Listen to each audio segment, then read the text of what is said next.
Something strange is happening these days. More and more people are quietly cutting others out of their lives. Not with drama, not with arguments, just silence. They stop replying, they stop showing up, and slowly their circle becomes smaller. And psychology actually has a surprising explanation for this. Here's a group of people nobody talks about. People who walked away from others on purpose. They saw a name pop up on their phone, and instead of answering, they thought, not today. Then, something unexpected happened.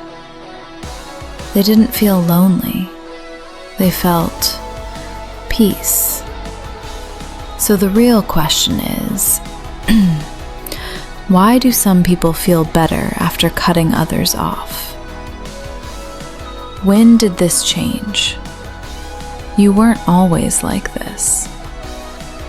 There was a time when you were the reliable one, the person who answered calls at 2 a.m., the friend who listened to everyone's problems, the family member who tried to keep the peace. You were the emotional support system for everyone around you. People came to you when their lives fell apart. But eventually, you started noticing something. The same problems, the same conversations, the same advice being ignored. Until one day, you didn't answer the phone. And something surprising happened. Nothing fell apart. In fact, life became quieter. And that silence felt good. But here's something most people don't realize. This reaction might not be emotional at all. It might be biological. Your brain is protecting you. Psychologists believe our nervous system constantly scans the environment for safety. When social relationships start draining you repeatedly, your brain eventually shifts into self-protection mode. Instead of constantly engaging with people, it begins conserving energy. Think of it like a phone battery. If too many apps are running at once, the system starts shutting some of them down. Not because the phone is broken, but because it's trying to survive the day. Your brain does something similar. When too many interactions feel exhausting, your system quietly decides to back for a while. That's not weakness. That's your nervous system protecting your energy. But where does this pattern start? For many people, this pattern begins much earlier than adulthood. Sometimes it starts in childhood. Maybe you grew up in an environment where emotions were unpredictable. You learned to read the room before anyone spoke. You could tell someone's mood just by the way they closed the door. Over time, your brain became very good at one thing: detecting emotional tension. Psychologists sometimes call this emotional cutoff. When closeness repeatedly brings stress or instability, the mind learns a simple rule: distance equals safety. But here's the tricky part. Not all distance is healthy. And not all distance is unhealthy. So how do you know the difference? Walls versus boundaries. There's an important distinction people rarely talk about. Walls keep everyone out. Good people, bad people, everyone.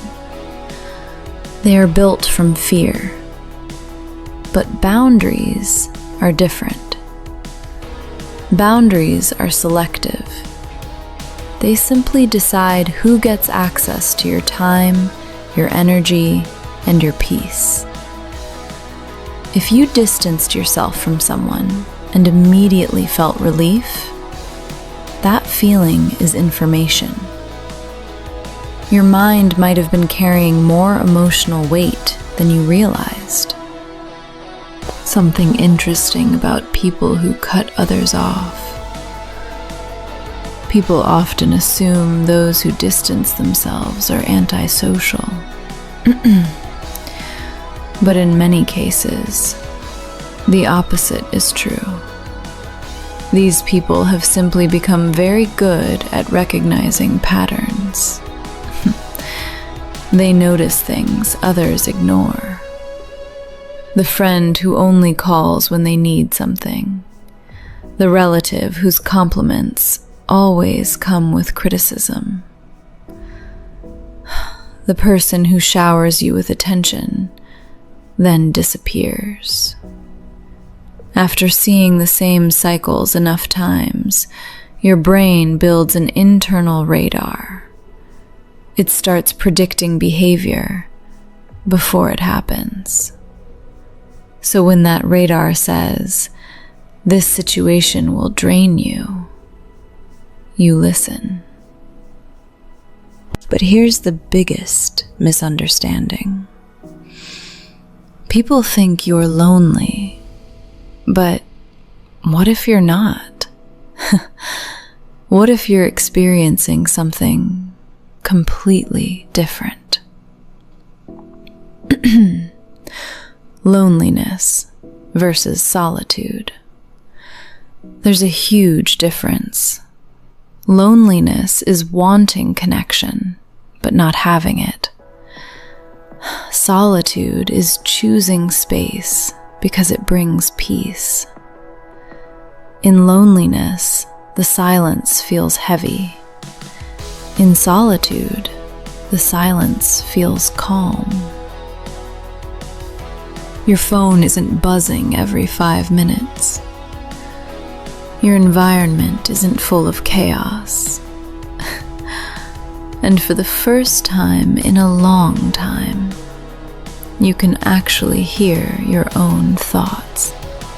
That's not isolation. That's clarity. The truth most people learn late. Eventually, many people realize something important. Life isn't about having the largest circle. It's about having the right circle. Research on long-term happiness consistently shows that quality relationships matter far more than quantity. One genuine friend can be more meaningful than 10 superficial ones. One peaceful relationship can outweigh years of emotional drama. So if your circle has become smaller, but healthier, you may not be doing life wrong. You may finally be doing it right. If you've ever wondered whether something is wrong with you for needing space from people, there's a good chance nothing is wrong at all. You're not cold. You're not heartless. You simply learned that not everyone deserves unlimited access to your energy. And choosing peace over chaos, might be one of the strongest decisions a person can make. If this message resonated with you, you're definitely not the only one. Let me know in the comments. Do you prefer solitude or a big social circle? And remember one thing: protecting your peace is never something you should feel guilty about. Thank you so much for your precious time. Take care of yourself. Bye.